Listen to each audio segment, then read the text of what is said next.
When we diagnose a person with depression, generally a relative will say, even I have felt this, so what, I have got out of it, I did this and this is what it is, I am fine now. So why do you call it as a depression? Why do you want to treat it? So first thing is, we need to differentiate between normal mood and the abnormal mood, that is either a depressed mood or the elated mood that is seen in the bipolar mood disorder. So the normal mood is what we generally experience. There are days when we are feeling happy, there are days when we feel okay, not happy, not sad. There are days when we feel low, but you are feeling low the moment you go to the office, or the moment you start talking, or the moment your day kind of progresses, you are back to your usual self, and probably by evening you don't even remember that you were feeling low in the morning time. These are the normal mood fluctuations. These moods don't affect your day-to-day functioning. They don't affect your social life, your personal life, your occupational life.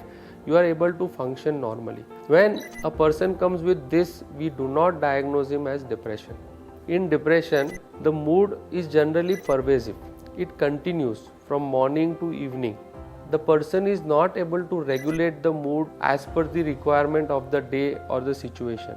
And it stays for, as per the diagnostic criteria, it should stay for more than 2 weeks. Only feeling sad is not the only symptom. There are other symptoms also which are important. Loss of interest, sleep disturbance, appetite disturbance, feeling of hopelessness, worthlessness, suicidal ideations. They are a cluster of symptoms.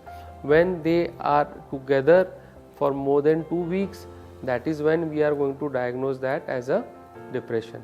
Similarly, in a bipolar disorder or in mania, where a person is feeling extremely happy, very boisterous, is very talkative, is overconfident, he has grandiose ideas about himself, he talks in manners as a person or as a friend or as a relative, he is making very tall claims. Like, I had a patient who had no money because he had spent all the money thinking that he is going to start a big business. So he would go to a dealer and say, how much does this cost? So he would say 5 lakh rupees. Okay, take this 50,000 rupees. This is now mine. So I will make the full payment after 2 weeks and you deliver it to me. So he spent all his money because he had a rapid flow of ideas, one after the other, one after the other. He would sleep at 2, get up at 4 and still be full of energy. And 4:30 he would wake up his 5-year-old child and tell him, chal, terko Sachin Tendulkar banana hai. The child, poor thing, wants to sleep, he doesn't want to play, but he was like, no, I am going to make you Sachin Tendulkar. I know how to go about it. You are going to be the best cricketer in the world. So that is when it was affecting his personal life, his family life, his social life, his occupational life. That's when we say that this is a bipolar mood disorder in mania which needs treatment. There are certain criteria which have been well defined, like the DSM-5 criteria, the ICD-10 criteria. When a person fits into those criteria, that is when we diagnose it as a mood disorder. It could be depression, it could be bipolar. It's a bipolar, it could be bipolar mood disorder in mania, bipolar mood disorder in depression. And also there are certain psychological tests which help us in analyzing a person's personality pattern better.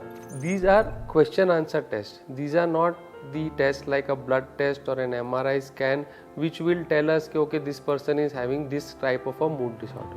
So we can help to understand how well the person is improving. When the person needs counseling, so based on his personality traits, the counselor will be able to help the person better. So these are the psychological tests. These are paper pen tests, or nowadays online versions are available. Some of them you have to be in person to be able to do the test with the psychologist. So bipolar mood disorder can be treated if it is diagnosed correctly. Thanks to Google, people nowadays diagnose and they come. I had a patient recently who came to me saying that I am having ADHD, I need treatment for ADHD.